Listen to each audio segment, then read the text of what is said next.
श्रोतहो नमस्कार. आपण श्रवण करत आहात कहाणी सूर्यनारायणाची, रविवारची, आदित्य राणूबाईची.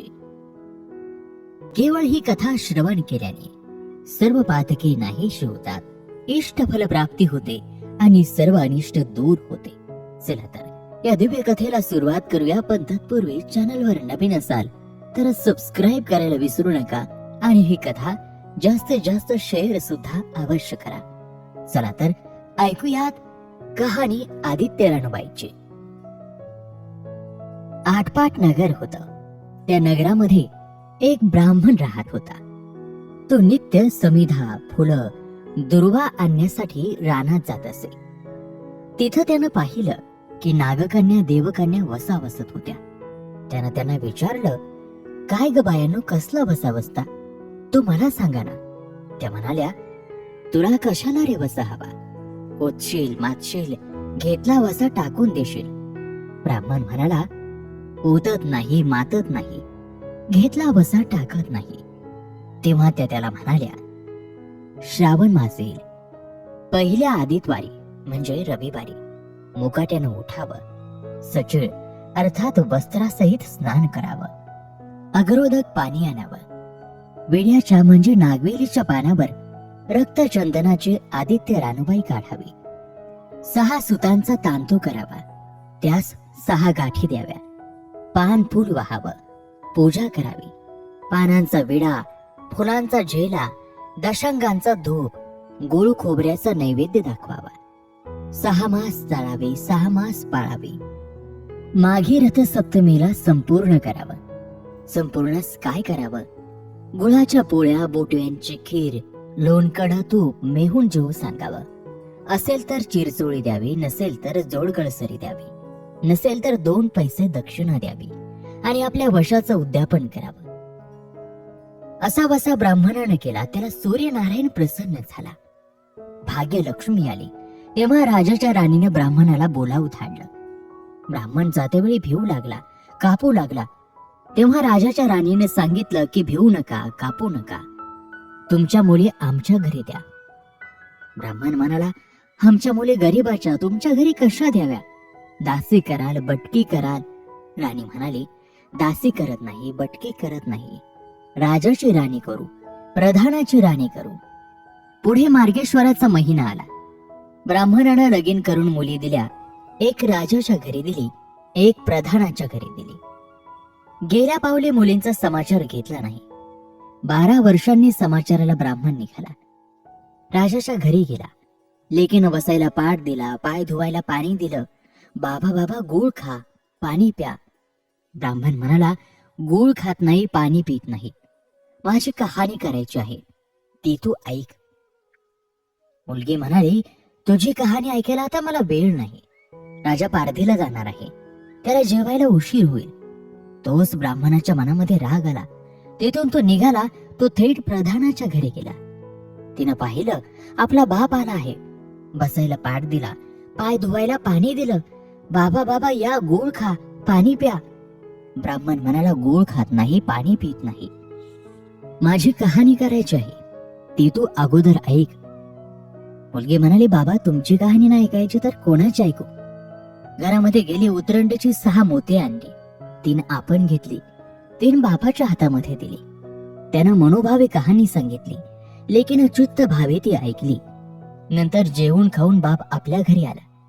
बायकोने विचारलं, मुलींचा समाचार कसा आहे? ब्राह्मण म्हणाला, जिनं कहाणी ऐकली नाही ती दारिद्र्यानं पेटली, दुःखानं व्यापली. राजा मुलखावर निघून गेला. जिनं कहाणी ऐकली ती भाग्यानं नांदत आहे. इकडे दरिद्री जी झाली होती तिनं आपल्या लेकाला सांगितलं, मावशी खणगोरून आणत आहे, तिकडे जाऊन काही दिलं तर ते घेऊन ये. पहिल्या आदितवारी पहिला मुलगा उठला. तळ्याच्या पायी जाऊन उभा राहिला. समोर दासी दिसल्या. त्यानं त्या दासीने विचारलं, अगाग दासीनं, तुम्ही दासी कोणाच्या? दासी म्हणाल्या, आम्ही दासी प्रधानाच्या. तो म्हणाला, प्रधानाच्या राणीला जाऊन सांगा, तुमच्या बहिणीचा मुलगा आला आहे. कसा आला आहे, काय आला आहे? तर फाटकं नेसलं आहे, तुटकं पांघरलं आहे, तळ्याच्या पाळी उभा राहिला आहे. प्रधानाच्या राणीला बातमी समजताच तिनं दासीला आज्ञा केली की परसदारानं त्याला घेऊन या. त्या परसदारानं त्याला घेऊन आल्या. न्हाऊ माखू घातला, पितांबर नेसायला दिलं, जेव खाऊ घातलं, कोहळा पोखरला, होण मोहरांनी तो भरला. त्याला सांगितलं, बाबा कोठे ठेवू नको, विसरू नको, घरी जतन करून घेऊन जा. वाटेनं तो आपला जाऊ लागला. तो सूर्यनारायण माळ्याच्या रूपानं आला आणि हातीचा कोळा काढून नेला. घरी गेला. आईने विचारलं, काय रे बाबा, मावशीनं काय दिलं? तो म्हणाला, आई, दैवे दिलं ते कर्मानं नेलं ग. कर्माचं फळ पुढं उभं राहिलं. मावशीनं दिलं होतं पण ते सर्व गेलं. पुढं दुसऱ्या आदितवारी दुसरा मुलगा गेला. तळ्याच्या पाळी जाऊन उभा राहिला. दासीने विचारलं, अगं दासीनं, तुम्ही दासी कोणाच्या? दासी म्हणाल्या, आम्ही दासी प्रधानाच्या. तो म्हणाला, प्रधानाच्या राणीला माझा निरोप सांगा. त्यांनी सांगितला. मग प्रधानाच्या राणीनं त्याला घरी नेऊन न्हाऊ माखू घातला, पितांबर नेसायला दिला, जेव खाऊ घातला. काठी पोखरून ती होणा मोहरांनी भरून दिली. त्याला सांगितलं, बाबा कोठी ठेवू नको, विसरू नको, घरी जतन करून घेऊन जा. वाटेने तो जात असताना सूर्यनारायण गुराख्याच्या रूपानं आला आणि हातची काठी काढून घेऊन गेला. झालेली गोष्ट घरी राणीला सांगितली. दैवे दिलं ते सर्व कर्मानं नेलं. पुढं तिसऱ्या आदितवारी तिसरा मुलगा गेला. तळ्याच्या पाळी उभा राहिला. पहिल्यासारखंच प्रधानाच्या राणीनं घरी नेऊन न्हाऊ माखू घातला, पितांबर नेसायला दिलं, जेव खाऊ घातला, नारळ पोखरून होण मोहरांनी भरून दिला. कोठे ठेवू नको, विसरू नको म्हणून सांगितलं. घरी जाताना विहिरीच्या काठी नारळ ठेवून पाणी प्यायला विहिरीत उतरला. तो नारळ गडगडून विहिरीमध्ये पडला. घरी गेला. आईने विचारलं, काय रे बाबा, मावशीनं काय दिलं? तो म्हणाला, आई ग, मावशीनं दिलं पण ते दैवानं सर्व बुडालं. चौथ्या आदितवारी चौथा मुलगा गेला. तळ्याच्या पाळी उभा राहिला. त्यालाही प्रधानाच्या राणीनं घरी नेऊन न्हाऊ माखू घातला, पितांबर नेसायला दिलं, जेव खाऊ घातलं. त्याला दह्याची शिदोरी होण मोहरा घालून बरोबर दिली. सूर्यनारायण घारेच्या रूपानं आला आणि हातची शिदोरी घेऊन गेला. घरी गेला. आईने विचारलं, काय रे बाबा, मावशीनं काय दिलं? तो म्हणाला, आई ग, मावशीनं दिलं पण दैवानं ते सर्व नेलं. पाचव्या आदितवारी तळ्याच्या पाळी ती स्वतः उभी राहिली. दासींनी तिचा निरोप तिच्या बहिणीला सांगितला. बहिणीनं तिलाही परसदारानं घरी नेले, न्हाऊ घातली, पाटावर नेसायला दिलं. प्रधानाची राणी आदितवाराची कहाणी करू लागली. तिने विचारलं, काय बसा करतेस ग, तू मला सांग ना. बहीण तिला म्हणाली, अगं ग चांडाळणी, पापीनी, बापाची कहाणी ऐकायला तुला वेळ मिळाला नाही. कहाणी ऐकली नाहीस म्हणून तुला दारिद्र्य आलं. राजाच्या राणीने विचारलं, याला उपाय तरी काय करू ग? तेव्हा तिनं तिला तो वसा सांगितला. ती बहिणीच्या घरी राहिली. श्रावण मास आला. सांगितल्याप्रमाणे सूर्यनारायणाची पूजा केली. इकडे राजाला भाग्य आलं.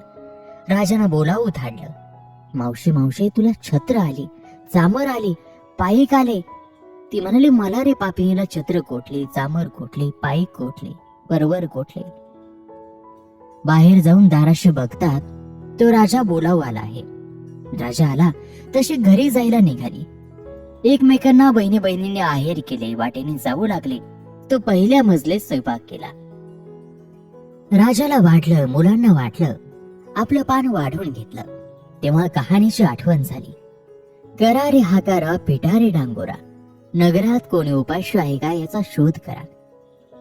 उपाशी नाही, काही नाही. वाटेनं एक मोळीविक्या जातो आहे. त्याला म्हणाले, आमच्या बाईची कहाणी ऐकायला. तो म्हणाला, तुझ्या बाईची कहाणी ऐकून मला काय रे फळ, माझं पोट भरलं पाहिजे. आणि असं म्हणून तो राणीकडे आला. तशी 6 मोठे राणीनं घेऊन 3 त्याला दिली आणि 3 आपल्या हातात ठेवली. मनोभावे कहाणी सांगितली. चित्तभावे त्यानं ऐकली. तशी लाकडाची मुळी होती ती सोन्याची झाली. तो म्हणाला, बाई बाई, कहाणी ऐकल्याचं एवढं फळ, मग वसा घेतल्याचं काय फळ? काय वसा असेल तो मला सांगा. राणी त्याला म्हणाली, तुला रे वसा कशाला हवा? उचशील, मातशील, घेतला वसा टाकून देशील. तो म्हणाला, उतरत नाही, मातत नाही, घेतला वसा मी टाकत नाही. तेव्हा वसा राणीनं त्याला सांगितला. पुढे दुसऱ्या मजलीला गेले. स्वयंपाक केला. राजाला वाढलं, मुलांना वाढलं.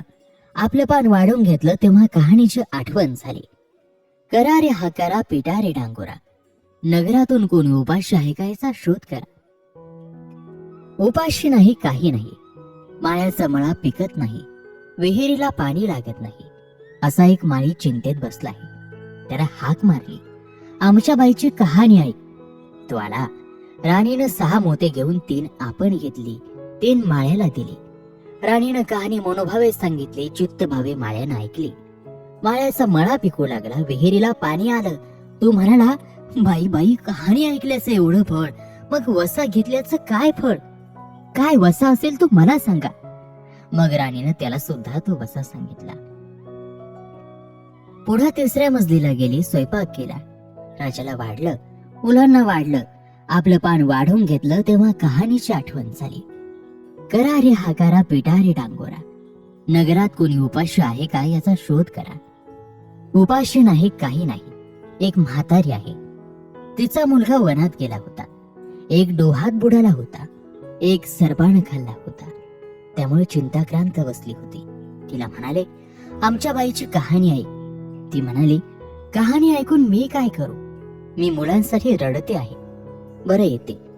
मग ती राणीकडे आली. राणीने तिला पहिल्याप्रमाणे कहाणी सांगितली. तिने चित्त भावे ती ऐकली. तिचा मुलगा वनामध्ये गेलेला होता, तो परत आला. डोहात बुडाला होता, तो आला. सर्पाने खाल्ला होता, तो सुद्धा आला. ती म्हणाली, बाई बाई, कहाणी ऐकल्याचं हे फळ, मग वसा घेतल्याचं काय फळ? काय वसा असेल तो मला सांगा. मग राणीने तिलाही तो वसा सांगितला. पुढे 4थ्या मजलीस गेली, स्वयंपाक केला. राजाला वाढलं, मुलांना वाढलं. आपलं पान वाढून घेतलं तेव्हा कहाणीची आठवण झाली. करा रे हा करा, पिटा रे डांगोरा, नगरात कोणी उपाशी आहे का याचा शोध करा. उपाशी नाही, काही नाही, काना डोळा मांसाचा गोळा, हात पाय नाही, असा एक मनुष्य रस्त्यामध्ये होता. त्याच्या अंगावर तांब्यावर पाणी ओतलं. पाळथा होता, तो उलथा केला. 6 मोती होती, 3 मोती त्याच्या बेंबीवर ठेवली, 3 मोते आपण घेतली. राणीनं मनोभावे कथा सांगित. ती त्यानं चित्तभावे ऐकली आणि त्याला हातपाय आले, देह दिव्य झाला. तो म्हणाला, कहाणी ऐकल्याचं एवढं फळ, मग वसा घेतल्याचं काय फळ? काय वसा असेल तो मला सांगा. मग राणीनं त्याला तो वसा सांगितला. 5व्या मुक्कामाला घरी आले, स्वयंपाक केला. सूर्यनारायण जेवायला आले. 7 दरवाजे उघडले, लोहगंगाळ पाणी तापलं. षड्रस पक्वान्न जेवायला गेले. सूर्यनारायण भोजनाला बसले आणि त्यांना पहिल्याच घासाला केस लागला. ते म्हणाले, अगं कोणा पापिनीचं केस आहे? राजाच्या राणीला 12 वर्ष दारिद्र्य आलं होतं. तिनं आदितवारी वळचणीखाली बसून केस विंचरले होते. काळ चवाळा डोळीचा केस, वळचणीची काडी डाव्या खांद्यावरून वेशीबाहेर टाकून दे. राजाच्या राणीला सूर्यनारायणाचा कोप झाला, तसा कोणाला होऊ नये. ब्राह्मणाला, मोळी विक्याला, राजाच्या राणीला, बाळ्याला, म्हातारीला, काना डोळा मांसाचा गोळा, इतक्यांना जसं सूर्यनारायण प्रसन्न झाला, तसा तुम्हा आम्हा सर्वांना हो. ही 60 उत्तराची कहाणी 5 उत्तरी सुफळ संपूर्ण होत आहे. चैनल को सब्सक्राइब करिए. Thank you.